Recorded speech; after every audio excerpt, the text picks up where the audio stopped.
Akenshi mu biganiro nkunda kuvuga ko kugira ngo ubone amafaranga ugomba gukora business. Ushobora kumva ari byiza rero ugashaka kuva ku kazi kawe aka kanya ukaba uri kuvuga ngo ngiye gukora business. Niba ushaka gukora business, ushaka kujya muri business, iyi video ntigucika. Ngiye kuvuga ibintu bitanu, niba utabizi ntuzigera ujya muri business yawe, uzashikame ukorere abandi. Ibintu bitanu ubikurikirane.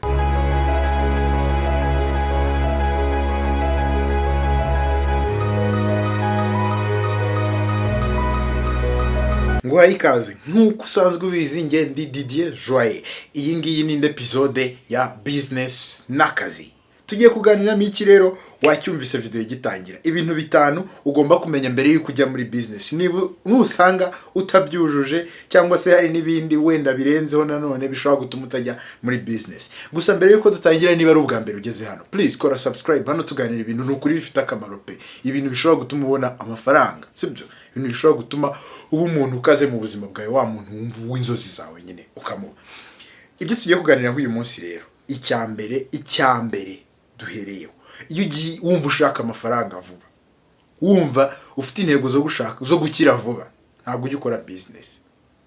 Ibyo nkubwira n'ukuri. Wigeze wumva abantu babwira ibingibi bya supermarketing, ukumva umuntu bari kumubwira ngo n'ukuri uratanga amafaranga ya naya mu minsi ngahe kabisa turaba tukungukiye, agahita yumva agize amamiliyoni. Ibyo ngibyo ntabwo muri business bibaho. Ntibibaho. Business ni ishuri wiga buri munsi kugeza igihe utangiye kubonera inyungu. Wumva ushaka amafaranga mu mwaka umwe, mu mezi 6, mu myaka 2, ntujye muri business. Ntabwo uri gukora business. Suko nguko business yubatse. Business isaba igihe kinini no gushoramo amafaranga, sibyo? Ntabwo umuntu atangira business iyo yumva ashaka amafaranga. Iyo yumva ushaka amafaranga ujya gushaka akazi. Nibyo ngibyo. Hari na video navuze ukuntu umuntu atangira business ahereye kuri zero. Sinavuze ko uhita uyitangira. Navuze ko uhera ku gushaka akazi. Ngiki kintu cya mbere. Icya kabiri rero, niba utazi ibyo ugiyemo. Utise niba utazi ibyo ugiyemo gute? Akenshi abantu bakora ikosa ryo kubona abandi bantu bari gukora business nabo bakayitangira. Uzajye mu mujyi umbwire abantu benshi bakora iki mu mujyi wa Kigali? Bacuruza inkweto, bacuruza papeteri, bacuruza iki? Wabonye ko abantu ba kera bagiye muri business kera batajya bapfa kuyivamo, ariko abayigiyemo vuba bagahomba buri gihe. Nukubera iki? Abavuba ntibaba bazi ibyo bagiyemo, baba bakopeye ngo kanaka ari gukora ibi. Kandi n'uwo muco tugira mu Rwanda, ngo ariko ngo nabonye kanaka ari gukora ibi nanjye reka mbikore. Buri kintu cyose ubonye undi muntu ari gukora ukumva nawe wagikora. Niko ku isi yose abantu bateye, ariko bituma business nyinshi zihomba. Business si ukujya gukompeta n'abandi bantu. Business ni ukumenya ibyo ugiyemo. Uzi isoko, ufite isoko. Noneho se niba uri kubona ko hari isoko, ibyo ugiye gucuruza urabizi, urabyumva, urabyumva neza ku mugani, urabihumeka. Ugomba kuba ubyumva 100%. Uzi ibyo ugiyemo. Icya gatatu rero ni iki? Niba utazi kwihangana. Icyo cyo rwose. Iyo utazi kwihangana ntukora business. Wari uzi ko akenshi mu myaka 3 ya mbere y'umuntu winjiye muri business, abazamara igihe kinini atabonana n'umuryango we igihe gihagije, atabonana n'inshuti ze igihe gihagije, kandi n'igihe ahuye nabo agahura nawe yacitse intege cyangwa yanahombye. Ku muntu utazi kwihangana rero ngo ategereze umwaka wa mbere wa kabiri wumva ushaka utuntu twavuba ntuzajye muri business. Byihorere, si byawe, byihorere rwose. Icya kane rero ni iki? Niba ukunda kuryoshya, umuntu ukunda kuryoshya ni iki? Wa muntu uvuga ngo kuwa gatanu hatinze kugera, ngo mve muri office njye kubyina njye kunywa. Uwo nagakora business. Uvuga impamvu adakora business? Bivuze ko abantu bakora business batishimisha.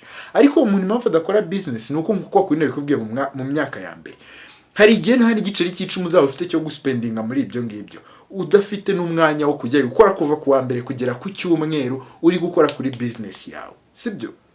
Uri kuyikoraho ubizi neza ko mu gihe kizaza izatuma ujya mu kiruhuko kabisa, ukazenguruka isi yose ukishima. Ariko mu ntangiriro, mon cher, mu ntangiriro no ku cyumweru hari igihe utazajya ubona umwanya wo kuruhuka ngo ujye kwicarana n'abana bawe cyangwa se ujye gutemberana n'inshuti zawe. Ibyo ngibyo ugomba kubizirikana. Umuntu ukunda kuryoshya, umuntu w'umunebwe imvura igwa akaguma mu buriri, uwo nguwo niba uri uwo nguwo kabisa, byihorere, yicarire ku kazi bosi aguhembe. Icya gatanu ni iki ngiki nicyo cy'ingenzi. Niba utazi gucuruza ni iki rero? Burya wari uzi ko ku isi buri muntu wese ari umucuruzi. Yaba umunyapolitike ni umucuruzi. Gute? Aricuruza, wacuruza brand ye. Kuko umunyapolitike araza kuvuga nzabakorera ibi n'ibi, wenda rimwe na rimwe ari no kubabeshya kabisa, akabadanganya niba ariko bavuga, akabashyira hariya, ariko azi kwicuruza wakivuga. Ikindi, niba iyo ugiye ku kazi gushaka akazi, uba ugiye kwivuga ukavuga nzi gukora ibi n'ibi, utabizi ntibagira icyo bagufasha.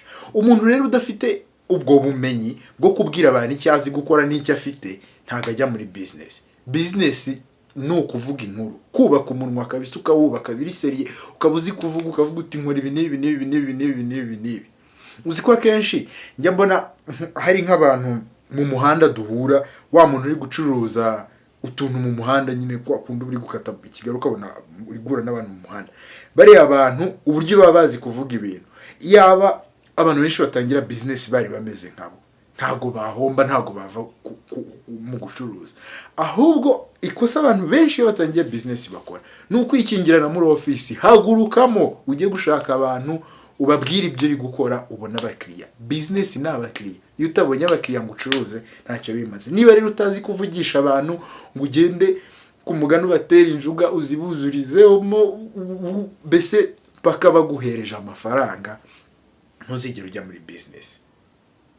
Gusa nanone ibyo byose ntibivuze ko udashobora gukora business. Ushobora kugenda ukicara ukabihindura, sibyo?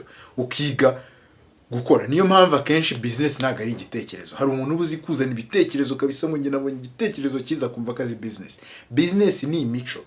Imico umuntu afite, kumenya kwihangana, kumenya kubana n'abantu, kumenya gucuruza, nyine ukamenya amagambo ubwira abantu kugira bagure ikintu ufite, ngiyo business.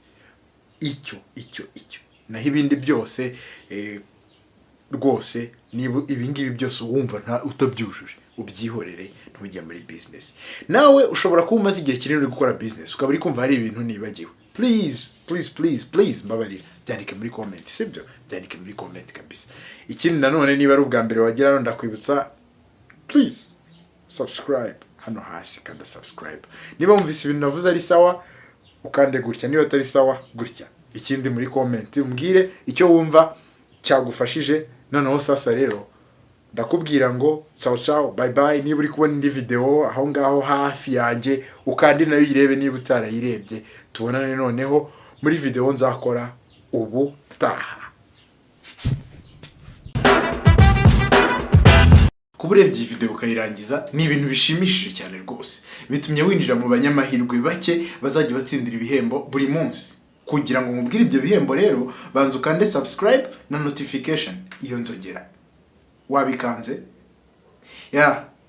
Igihembo nyamukuru ni ukujya ureba video buri gihe uko nyishyizeho, ukayireba uri uwa mbere, kandi iyo video kuyireba ni ubuntu. Nta kintu wishyuzwa na kimwe. Hari ibindi bihembo se wari utegereje? Ibi ni ibiki Abanyarwanda bakora umuganda. Icyo ni igihembo, kureba video y'ubuntu buri munsi. Uzajya uba uwa mbere, uzajya uyibona. Ahubwo tubonane muri video ikurikiyeho.